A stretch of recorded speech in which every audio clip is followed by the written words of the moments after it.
யார் இவர்கள்? ஏன் அழுது கொண்டிருக்கிறார்கள்? இவர்கள் கடந்த கால வாழ்க்கையில் நடந்தது என்ன? அவற்றை இப்போது பார்க்கலாம்.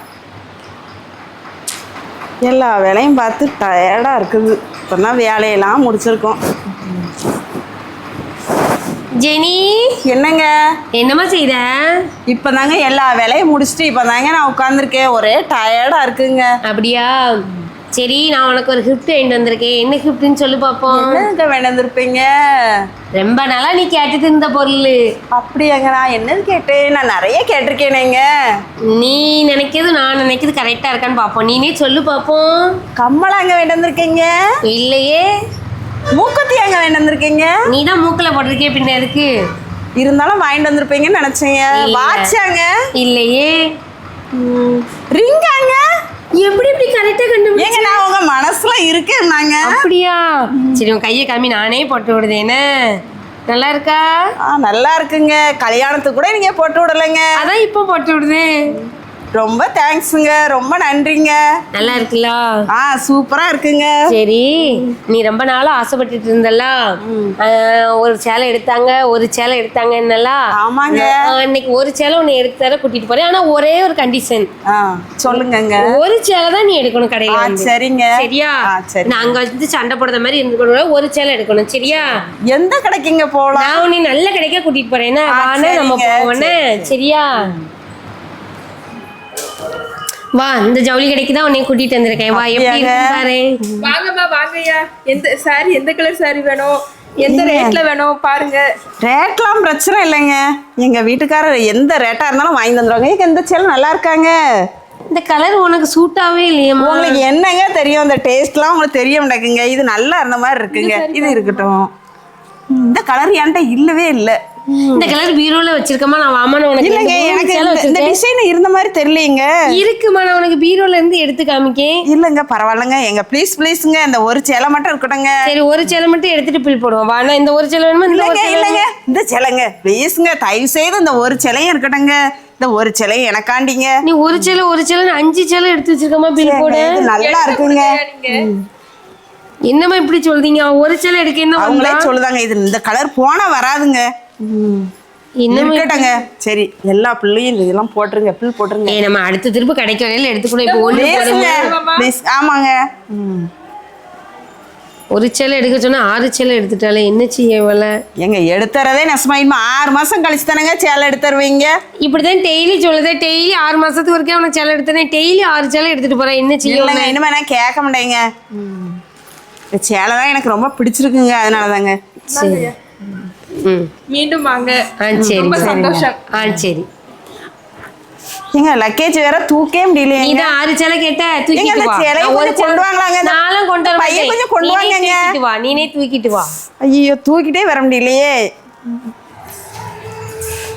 ஒரு மாதிரி பர்ச்சேஸ் பண்ணிட்டு வந்தாச்சு. சேலைலாம் எடுத்துட்டு வந்து ஒரே வெயில் தாங்க முடியலையேங்க. ஒரே வெக்கையா இருக்குதுங்க. ஒரு சேலைன்னு சொல்லி 6 சேலை எடுத்துட்டு வந்தா இன்னும் வெக்கையா வேற இருக்கா உனக்கு?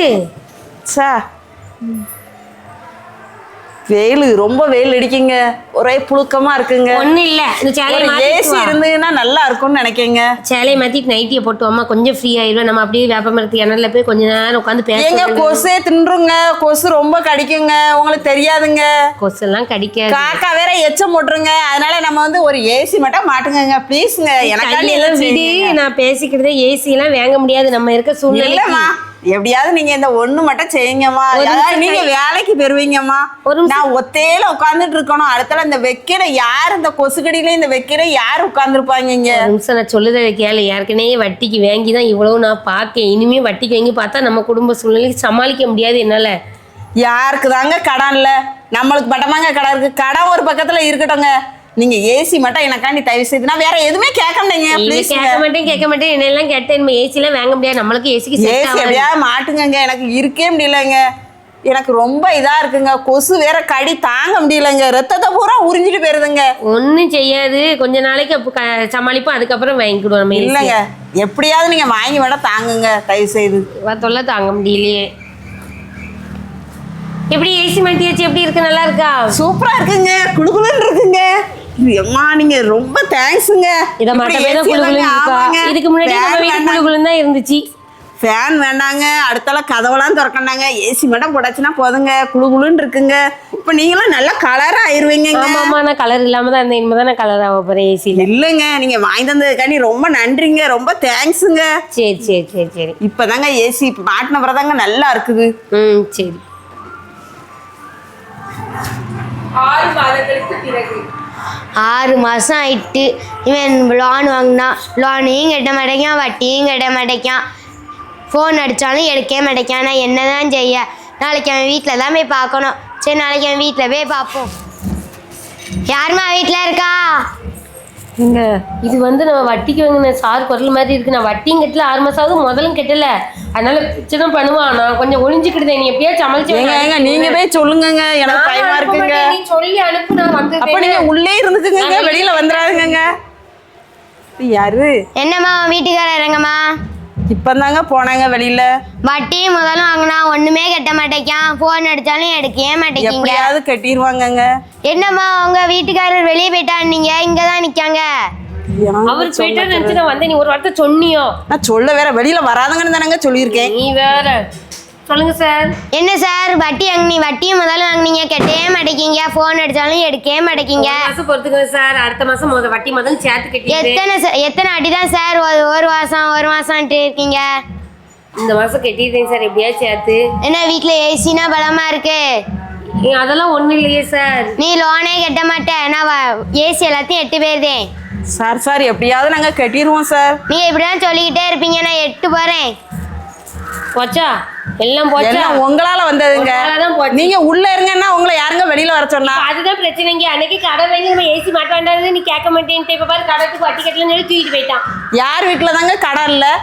நீ அப்படியே சொல்லாத, நீ ஆசைப்படுறதுனால அன்னைக்கு ஒரு சேலை எடுத்துட்டு நீங்க எடுத்துட்டு போற வரைக்கும் வேடிக்கை பார்த்துட்டு இருந்துட்டீங்க. உள்ள இருங்கன்னு சொன்னா வெளியில வந்திருக்கீங்க. யாரு போயிட்டான்னு சொல்லிட்டு இப்ப அதை நீ சொல்லாத. அன்னைக்கே ஏசி வாங்க வேண்டாம், இல்லாட்டி இவ்வளவு பிரச்சனை வருமா நம்மளுக்கு? இவ்வளவு கடை வாங்கி செய்யணுமா வேண்டானே கேட்க முடியாது. நான் ஒருத்தன் உழைச்சி என்னத்தெல்லாம் பாக்க என்னங்க செய்ய? ஒண்ணுமே நம்ம செய்ய முடியாது. ஏசி இல்லாம நான் எப்படிங்க இருப்பேன்? ஃபேன் இல்லாம நான் எப்படிங்க இருப்பேன்? எல்லாத்தையும் எடுத்துட்டு போற வரைக்கும் வேடிக்கை பார்த்துட்டு இருந்துட்டீங்களேங்க. அதுதான் உனக்கு பிரச்சனை. இதுக்கு முன்னாடி நம்ம எப்படி இருந்தோமோ அதே மாதிரி இப்பவுமே இருந்துக்கிடுவோம். இனிமே காலம் நேரம் நம்மள சரி பண்ண தண்டி இனிமே இப்படிதான் இருக்கணும். வேற நான் அந்த வெக்கையில எல்லாம் இருந்துக்கிட முடியுங்க. எனக்கு இதெல்லாம் ஒத்துக்கிடவே செய்யாதுங்க.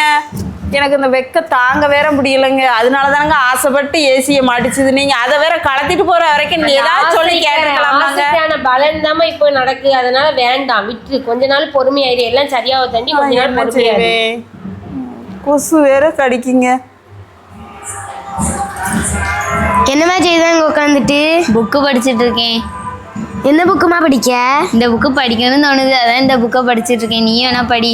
ஐயோ, எனக்கு படிக்கவும் தெரியாது, வாசிக்கவும் தெரியாது, எழுதவும் தெரியாதே.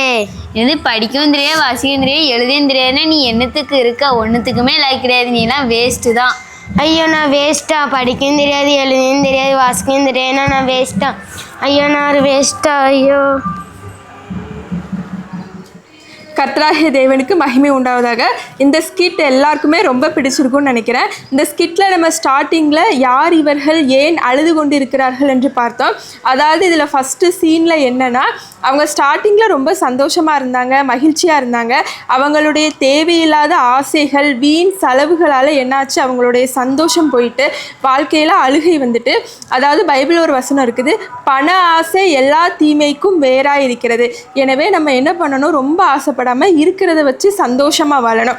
ரெண்டாவது சீன் என்னென்னா, ஒருத்தங்களுக்கு நல்லா படிக்க தெரியுது, இன்னொருத்தங்களுக்கு படிக்க தெரில. அப்போ வந்து அவங்க என்ன பண்ணுறாங்க, படிக்க தெரிஞ்சவங்க தெரியாதவங்கள நீ இருந்து வேஸ்ட்டு அப்படின்னு சொன்னாங்க. அதனால் அவங்க என்ன பண்ணுறாங்க, ஐயோ நான் வேஸ்ட்டு, நான் ஒன்றுத்துக்கு லாய்க்கலன்னு சொல்லி வருத்தப்பட்டாங்க.